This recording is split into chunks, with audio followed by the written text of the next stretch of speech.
Here's the deal. Whether you're into podcasts about ghastly crimes or hip-hop rhymes, there's always something new to discover on Spotify. That was a pretty great rhyme scheme, Ben. A cipher, even. With a mix of original and many of the world's most popular shows, listening to podcasts on Spotify is easy, right? Yeah, absolutely. You just open up the app, you tap browse, you dive into their growing library, and we mean growing exponentially. So subscribe to your favorites, including the entire archive of Ridiculous History, so you'll never miss a single show. And you can also download podcasts for those moments when you're up in the air or going underground. Literally, we mean. Oh, I get it, like in a plane or a train. Boom. Got it. Podcasts on Spotify are streaming right this very minute. So go, check them out.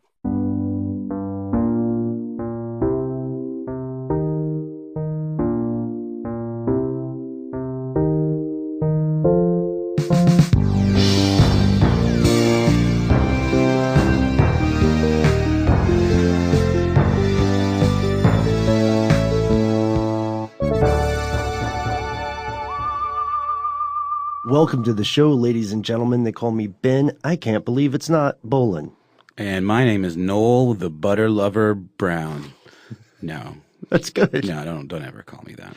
I will not call you that if we're outside of the bounds of this episode. Is that fair? I guess so. Also, as it turns out, our wonderful producer Alex pointed out right before we started rolling that butter lover was considered an insult in medieval Roman Catholicism.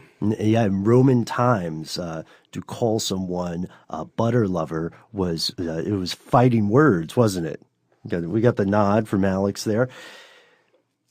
This is Ridiculous History, and today we are looking at a very ridiculous, but I would argue very important part of butter history.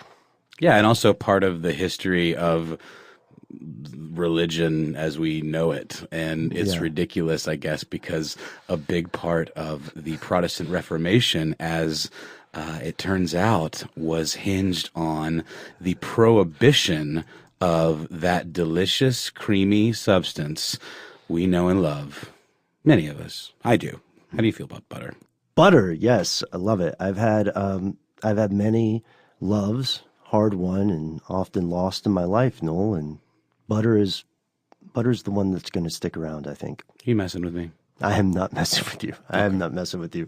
It's true. Everything that the illustrious Mr. Brown said is true, and this is somewhat timely for us because this year, the year in which we're recording this, 2017, marks the 500th anniversary of the Protestant Reformation. And I mean, that's such a staple of high school history classes, but just in case, what was the Protestant Reformation, Ben? I'm so glad you asked. So it was a schism from the Roman Catholic Church, and it was originally instituted by a fellow named Martin Luther. See the guy that nailed the thing to the door? Yep, he's the guy who famously nailed 95 theses onto the door in 1517. So what you're saying is he had 95 theses and butter was one? Yes, we are. And I believe that Jay-Z, I'm just going to guess that Jay-Z probably based his song off the 95 Theses. I was thinking that might be the case. It has a feel. It has that feel to it. The problem that Martin Luther had, to keep it in a short format, right? The problem that Martin Luther had was that the way the Catholic Church was functioning was seen, in his opinion, in many ways, as corrupt and as oppressive, and he had his own theology that conflicted with this, right? I mean, corrupt in the most like mafioso sense of the word corrupt. Essentially, the church charged people what they called indulgences in order to go against Catholic doctrine or things that were prohibited, food items, for example, or activities that were prohibited. You could essentially pay for absolution. And this was clearly a huge beef with Martin Luther, because I have the 95 Theses pulled up in internet form, and I typed in a search for the word indulge. I didn't even make it all the way to indulgence, and it appears 45 times in the document. And there were serious, fundamentally contradictory theological opinions that Martin Luther had, or maybe beliefs is a better word here. The indulgence is, yes, clearly a corrupt practice, right? He also challenged the authority of the Pope, and he believed that the Bible didn't have to stay in the Latin language. He when he translated the Bible to German, he honestly set that culture on a path toward a standard written version of the German language. Well, totally. I mean, like a big part of it too, beyond this weird practice of selling indulgences, was making it more accessible to people and not having to have everything go through some sort of high church official, or, you know, like the idea that you could speak directly to God rather than have to have a go-between, some kind of like medium almost, in a way, in the form of a priest, you know. And butter is not just a tiny, oh, look at that kind of detail in this story. In fact, if not for this ban on butter, there might have been a much slower growth rate of the Protestant movement. So if we look at this first, I guess the best way for us to start is to consider fast days. Should we travel back in time to medieval Europe? I think that's a wonderful idea. So here we are, medieval Europe. Dude, it's kind of weird here. It's really dark and gloomy, and everyone looks really bummed out. Yes. You'll also notice that there are a lot of people who look hungry. Watch out for that poop. Oh, you slipped. Oh, it's fine. It's my poop. Oh, okay. I was here earlier. Gross. I know. I was just really feeling the moment. Oh, look at that skinny guy in the stocks over there. He looks pretty malnourished. That's also plague, so don't touch him. I think I've driven this bit into the ground. Well, luckily, we're riding it out still, because now that we're in this environment, we can note that there are some obvious traditions that are different from our own in the modern day, right? Oh, see, look at that. See that monk? Man, sure does have a shiny head. Yes, he has a tonsure. My eyes! So, A what? a tonsure, a tonsure is the word for that type of haircut where they shave the top of their head. I thought it was just called a bowl cut. It's like the opposite of a bowl cut. It's like the fringe around a bowl cut minus the part. Yes. Yeah, wow. Yeah. Okay, you learn something new every day. These monks that we're hypothetically looking at are living in a system of fairly rigid and exacting rules, dictating both their religious practices and their day-to-day behavior. And one of the big things about this, we're drawing a lot of this from a book called Butter, A Rich History by Elaine Kosovra. One of the big things about this was the sort of food you could eat. And if it were a Wednesday, if it were a Friday or a Saturday, then these monks, the way this tradition started, could not eat any animal products. They were vegan 3 days out of the week. They were really ahead of the curve on that one. No kidding. And then in Lent, the 40-day period leading up to Easter, they also couldn't eat animal products. So they were vegan functionally for like 40 days, or their version of that. Yeah, and what's wild and didn't occur to me until looking into this stuff is it accounted for something in the neighborhood of like half of the calendar year when you added it all up together. Mm-hmm. And that's if you don't, well, we'll get to indulgences and how they play in here. But yeah, you're absolutely right. That really adds up. And that makes me appreciate every Philly cheesesteak I have ever eaten or will ever eat. Do you do the Cheese Whiz version? Like No, no. I'm not loyal enough That's to the it. classic, they say. Yeah, but I like the provolone, I like a good provolone. You ever eaten Cheese Whiz out of the can? Yeah, man. Yeah, we've all had dark times in our lives. I mean, I'll do whipped cream out of the can, but Cheese Whiz is just like it's not a food. It's not a food. It's essentially like the powder that comes in the Kraft macaroni and cheese boxes, just like in aerosol form. Don't they have to call it a cheese food product? I think so. It's Yeah. like American cheese slices. But the thing that's cool too about this is a lot of this stuff really hinged on region. We take for granted the idea of importing and exporting and the availability of like anything, and like we don't really have to limit our food intake based on where we live. If we want strawberries, we can get strawberries. If we want some, tropical fruit that's not grown anywhere near us, we can get it because of like, refrigeration.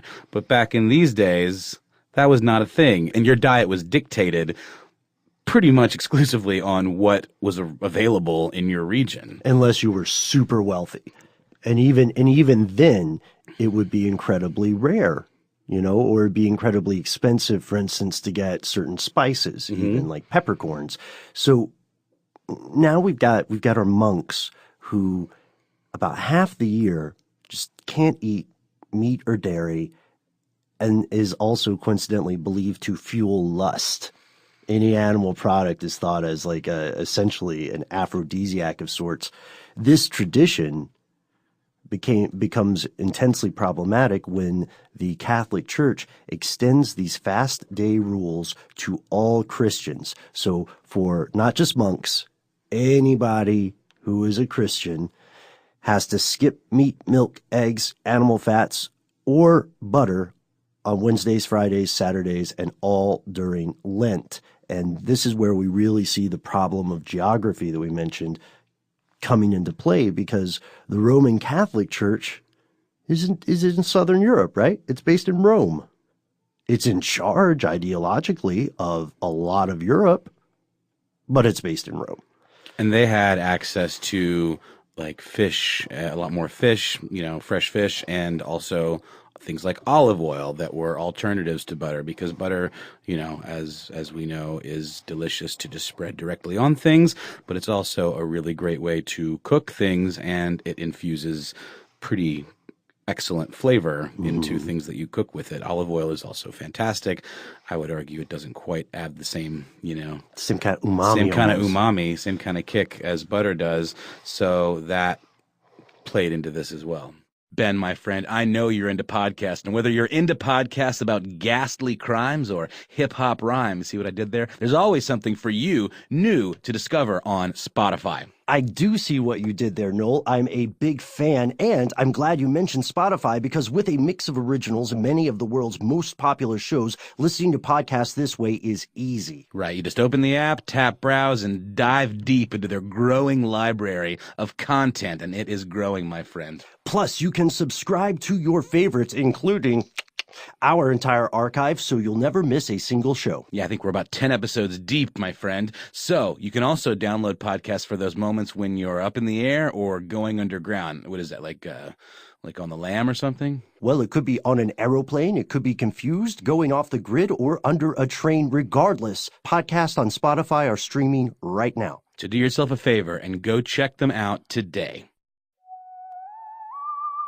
Southern Europeans were not only was olive oil sort of functioning the way that butter functioned in different areas of Europe, but olive oil was considered superior, and some Southern Europeans actually had prejudices against butter. Really, really strange stuff. There was this belief that, butter was a disease vector, that the reason people got leprosy was because of their butter consumption. And so when Southern Europeans were traveling abroad, some would even bring their own supply of oil. Like, I don't want to come back to Rome with leprosy, so pack a mule full of olive oil. Or put bags on the mule. Don't put the oil in the mule. I mean, unless it's, starting to rust. Yes, sure. Because mechanical mules. I don't know what I'm talking about. Cut all of this, but don't. Leave it in. It's fine. We're just having a conversation here. So, Southern Europeans, all about olive oil. Olive oil, maybe fish oil, these are the superior flavor ingredients, right? These are the superior products in comparison to butter. But in parts of Europe where there were dairy farming countries like France, or where Martin Luther lived, Germany, cutting butter from the diet was a huge deal, and it was dangerous. Yeah, it was tantamount to some form of forced starvation, essentially. Because think about it. If they can't consume any meat or then also cheese, right? Cheese would be out. Then they couldn't rely on butter. Things were getting really, really skimpy in the pantry, in the larder. And this rule was applied in a very corrupt way. This is where indulgences come in. And did you ever read about these when you were a kid in school? Oh, totally. Man, this sounds like the most crooked, disturbing practice. Well, it's like it's a religious equivalent of like Paulie Walnuts from The Sopranos knocking on your door and expecting his collections for protection. But this is like spiritual protection.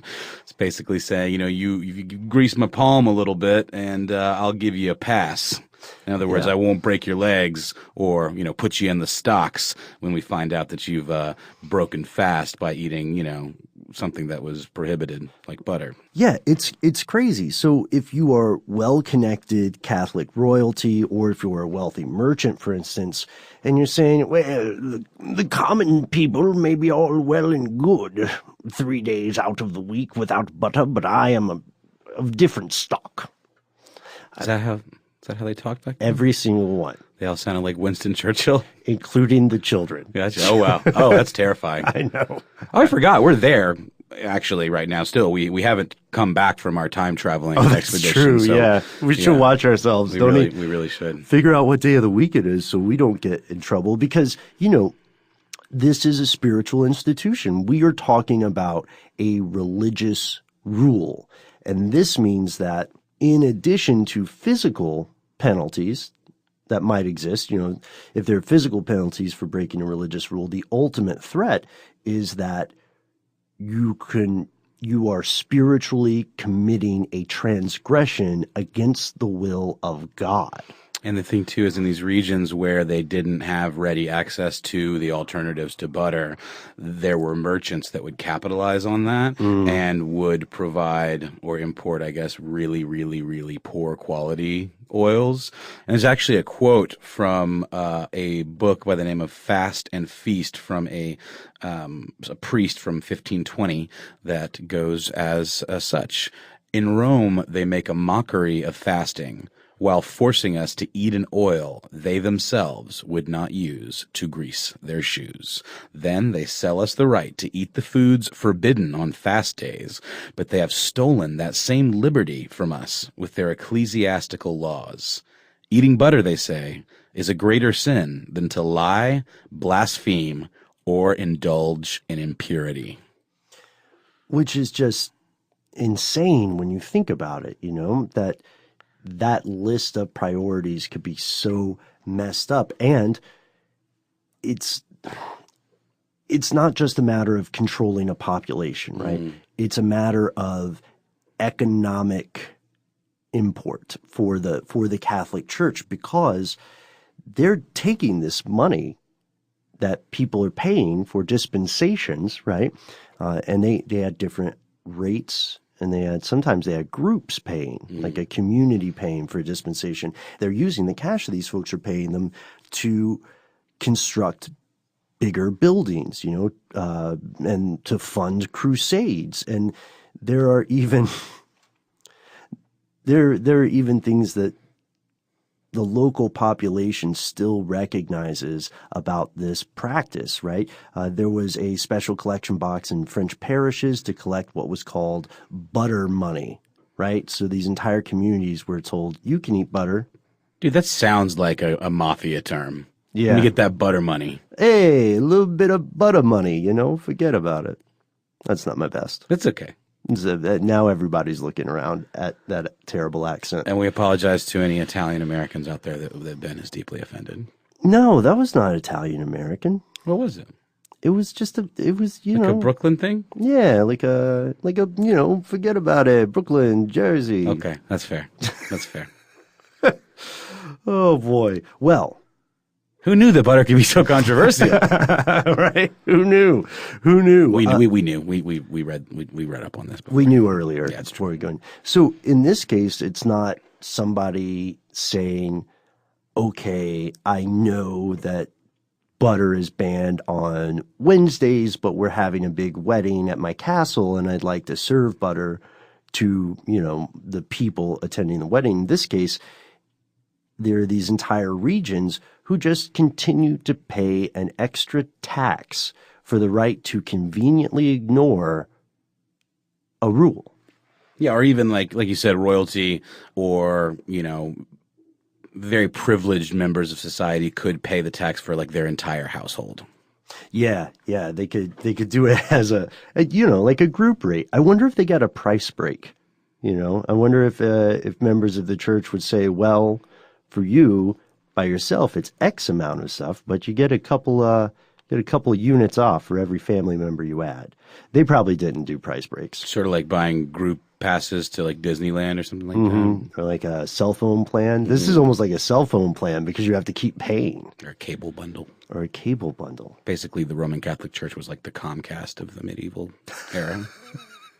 And this, you know what? That is accurate to a frightening degree in this case officially. And locals even today would call certain buildings like butter towers. The money was used to build these gigantic religious, to add expansions on or to build these gigantic religious structures. This struck Martin Luther, along with all the other problems he had. This struck him as tremendously insulting because, Noel, we're walking around in the past. Our clothes look probably really cool, I would hope. Although our hat game is nowhere near as evolved as the Middle Ages hat game. But we don't have any money in this area of time. So if we're in this community, if we sat down and lived here and we didn't have money to pay for that dispensation, then we're getting swindled by people selling garbage oil, right? That might not even be edible. There's no way around this butter ban for us. So what are we supposed to do, Yeah, and just to backtrack just slightly, I found an example of one of these kind of blanket dispensations in 1491, and this is from the Butter Book, A Rich History.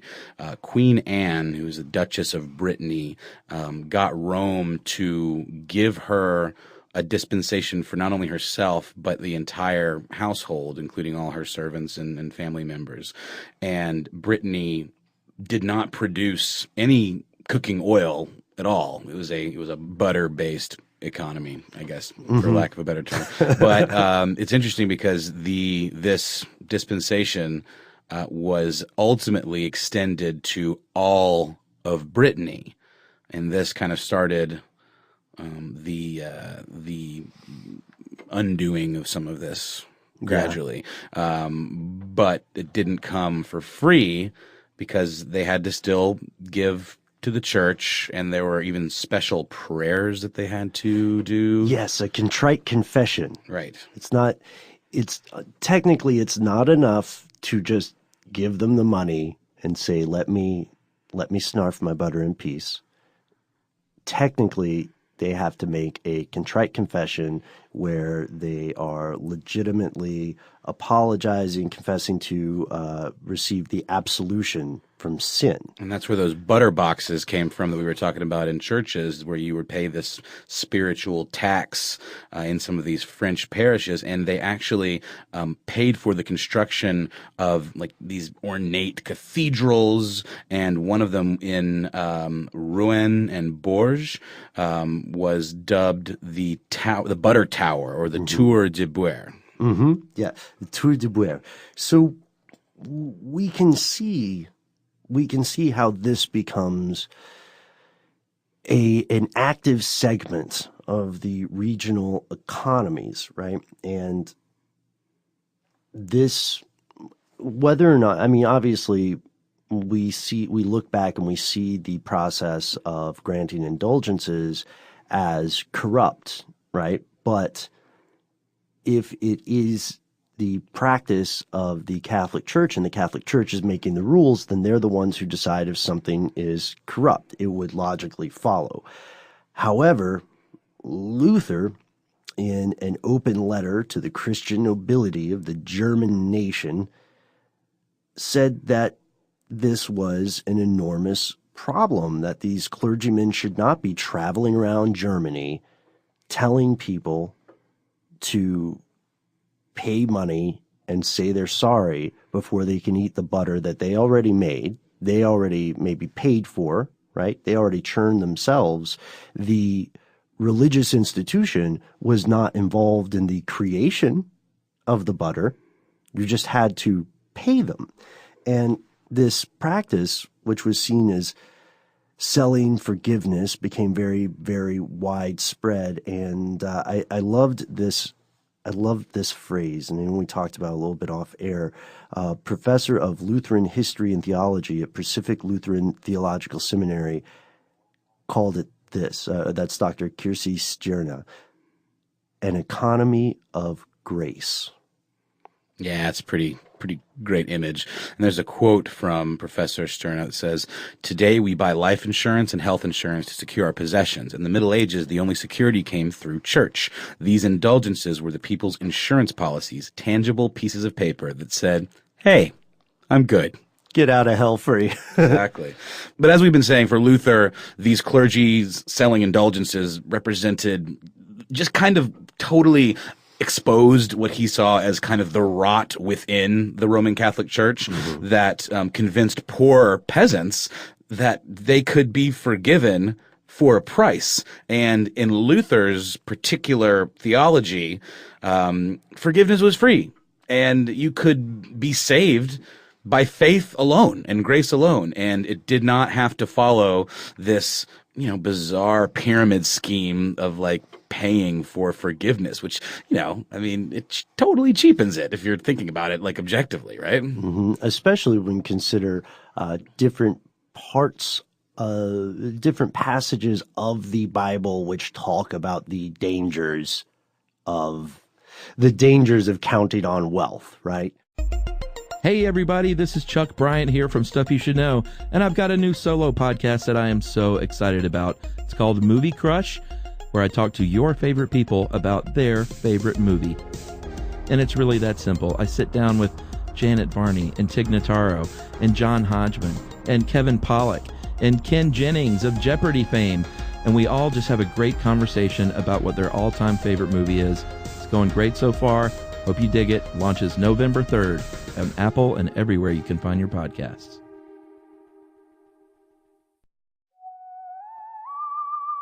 This leads us to an interesting parallel. Is it a coincidence that most of the dairy-rich countries that were producing and using butter at the time were the same nations that broke away from the Catholic Church in the 16th century? Nah, man, butter's delicious. And, they clearly needed it. Yeah, there's an old quotation that I remember reading that says, to paraphrase, something along the lines of like every nation is 7 days away from revolution if they're not eating, because food is one of these fundamental motivators. And we're talking about people who live in a staple food economy. These are not people who had, as we mentioned earlier, this vast variety of food they could eat for fun. Well, and I know I keep joking about the deliciousness that is butter, and that's, surely some part of it, but this was something that they needed to properly cook their food and, make it easier to digest and to be nourished by, if they were cooking vegetables, it's not a whole lot of fun eating raw vegetables, you want to do a nice little stir fry or something, and butter gives you what you need to do that if you don't have access to cooking oils. This leads to what Professor Stierna calls one of Luther's biggest teachings. Nothing about eating, drinking, sleeping, marrying, or sex is sin. Not believing in God is sin. That's a quote from the professor, and then sums it up this way. And I love how approachable this professor's language is. She's the one who says, like, we're good. Yeah, right? Yeah. Same professor. She says, in other words, everything is cool. Eating butter is cool. One of the reasons why the Reformation was so successful was that Luther radically changed how people thought about what's wrong and what's permissible. And so, in a very real way, something that seems simple to us today, something as simple as when you are allowed to eat butter, in part led Martin Luther to march up on October 31st in 1517 and publish his 95 Theses. And the door that we were referring to, the way the story / legend goes, is that he nailed it to a church door in his hometown of Wittenberg. And these, the whole crux of the 95 Theses was to call into question fundamentally, the idea of the Pope being essentially godlike, and, specifically this idea of God being completely removed from the average man and woman and their ability to communicate directly with God through prayer. Yes, absolutely. And the printing press also emerges on the scene, which means these teachings spread rapidly. And today, as we record this, there are more than 40,000 Protestant denominations across the globe. Yeah, I mean, the 95 Theses was like, the first meme. That's not bad. Yeah, it's pretty bad. I mean, I love memes, though. I think everything. I memify. You're mimetic. Exactly. Meme classifications aside, this is pretty profound to think that butter, of all things, could change the world. And I wonder if people ever think about that when they're the next time, they're in church or they go to a youth group or they. Oh, and I do have to point out, Martin Luther was not by any measure a perfect man, but in this case, he did something amazing. And it's fascinating, if you were listening to this and you identify as Protestant, give it a think and check out Butter: A Rich History to learn more about the strange, fascinating, oftentimes invisible and profound ways in which this foodstuff affects you. Wouldst thou like the taste of butter? Oh, man, I'm so glad we saved that reference for the end. Anybody? Everybody. The Witch? Everybody Such a good should movie. do that. But I was looking into it as well, and I didn't think about this until we were researching this, but the family that's portrayed in that film are Protestant, but they're like even more extreme versions of Protestant that want to just completely extricate everything associated with the Catholic Church. And there's a fantastic moment where butter comes up as being almost like the most sinful indulgence. So that's still stuck around even through Protestantism, although it certainly wasn't like being taxed or in that way. Oh, that's a brilliant connection. Well done. I didn't think about that. But Well, what do you think about that? No, I mean, think that's a really is good point. Is that accurate? I don't know. I think it's intentional. I will go on the record saying I think it's intentional because These were Puritans in the film. I was always wrapped up in the concept of the clever wordplay of, we had talked about this when we were hanging out earlier, not just because folks, we fanboyed over this film so hard. It was all we talked about for several weeks. And I am so surprised that I missed that. And thank you for telling me, because I dwelt on the concept of not butter, the taste of butter. Right. It's like the pursuit of happiness, right? But now I'm going to go back and watch The Witch, and I might just do it eating a stick of butter. There's such a thing as too much of a good thing. Well, we're gonna find out firsthand. I'm mostly kidding. I have never, to my knowledge, eaten an entire stick of butter. You ever heard of deep fried butter at carnivals? That's a thing. I have, but I haven't tried it. Did you ever give it a shot? No, dude, no. Too much of a good thing. It just seems really weird. I feel like butter is an ingredient and not its own snack. It's good on a piece of toast for sure, which essentially is, come on, let's be real. Eating a piece of toast with butter on it, it's a vehicle for butter. It's true. There's a lot of stuff. Like some people treat popcorn as a vehicle for butter. Well, you guys out there, tell us, how you like to eat butter. Do you like to deep fry it? Do you like to just eat it with a spoon? What's your favorite? What about clarified butter? There's so many things. Butter. Ghee. And actually, what am I doing? We need to plug our friend Lauren and Annie's podcast, Food Stuff. They have a series of episodes on the history of butter. And they also have a video that's pretty cool called Get Some Culture Butter. The D is in parentheses. So check out Food Stuff. It's another How Stuff Works podcast, and they're friends of ours, so they're cool, and you should listen to them. Yes, indeed. And that will be just the beginning of your food science journey. And this concludes our episode for today. We are going to return, but as we said earlier, in the meantime, we want to hear what you think, and I'd love to hear about other foods that fundamentally changed the world. You can let us know at our email address. We are ridiculous@howstuffworks.com, and hey, we're all over the internet too. Yeah, we got real stuff now. We've been just kind of like haphazardly, just saying, search for us online. But no, we have things now. We've got Instagram.com/ridiculoushistory and Facebook.com/ridiculoushistory. And if I'm being real, you probably would have figured that out on your own because you're all smart, scrappy people. And we really appreciate you listening to the show. And smooth like butter. We'll see you again real soon.